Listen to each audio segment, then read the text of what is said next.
In the field of optogenetics, neurons are genetically modified to express a light-sensitive protein on the cell membrane. A small device is implanted in the body to deliver light to these neurons, stimulating the light-sensitive proteins and thereby generating action potentials. Specific neural pathways can be stimulated by controlling the firing of neurons, allowing researchers to study, understand, map, and control the nervous system at a cellular level. Most of the early studies regarding optogenetics were performed on mice and more recently on monkeys.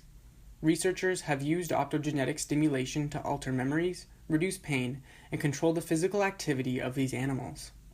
Human clinical trials involving optogenetics to treat visual impairments have been performed. Specifically in the treatment of Parkinson's disease, optogenetics has been proposed to replace deep brain stimulation with a more targeted treatment. It also holds the possibility to inhibit the neurons that trigger the onset of seizures and epilepsy, and to develop drugs that treat neuropsychiatric diseases. Some ethical concerns related to the researchers testing this technology are impacting personality, altering memories, and performing mind control. Such research may be okay to do on animals, but not on humans. This brings us to the controversial topic of animal testing, but that's for another day. The participants in the studies may be vulnerable populations, making consent and assent important considerations. Research bans or laws could be put into place to prevent certain research, like altering memories, as mentioned by Dr. Racine, the director of the Neuroethics Research Unit in Montreal. This aligns with virtue ethics because the researchers are protecting vulnerable populations, regardless of their desire for further knowledge. An ethical concern regarding the engineers designing the device is how to reduce the potential it has to be used for harm. To ensure the welfare of the public and user, they should implement hardware or software limits to reduce misuse.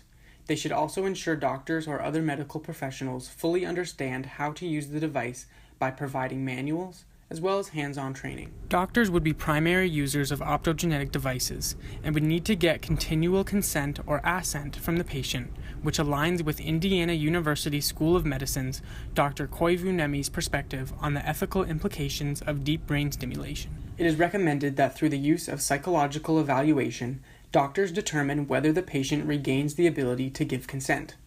According to deontology, this ensures the doctors respect the autonomy of the patient. However, from a utilitarian perspective, it is a waste of healthcare resources if the patient ultimately decides that he or she does not want to continue with the treatment after regaining autonomy. Medical professionals have an ethical duty to monitor patients for unintended changes such as in their personality. This requires the medical team to work closely with the family, the secondary users, so that the medical team knows when to discontinue the treatment.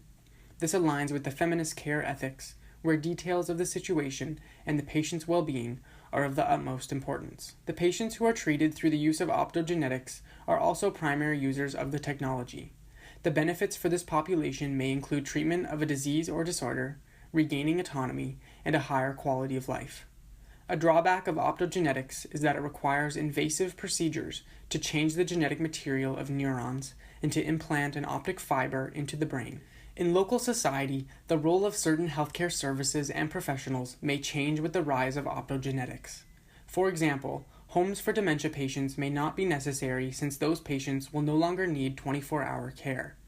Also, 1/3 of the homeless population has untreated mental disorders. By treating these mental disorders, there could be a decrease in homelessness, allowing more people to make positive contributions to their local society. When examining the impact of optogenetics on a global scale, there is great potential to treat many brain-related disorders, increasing an individual's quality of life and overall lifespan, which may contribute to the world's overpopulation issue.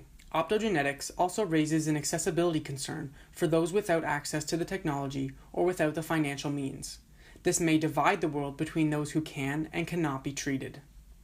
The largest fear related to the use of optogenetics on a global scale is its potential to create a dystopian society where those who have had this genetic modification can be controlled by others. Could you imagine if this technology was used to control and enhance military actions? Optogenetics should therefore be regulated on an international scale. The United Nations should work towards the creation of an international treaty that bans the use of optogenetics for controlling human beings. They need to act in a utilitarian manner and do what is right for the good of the society.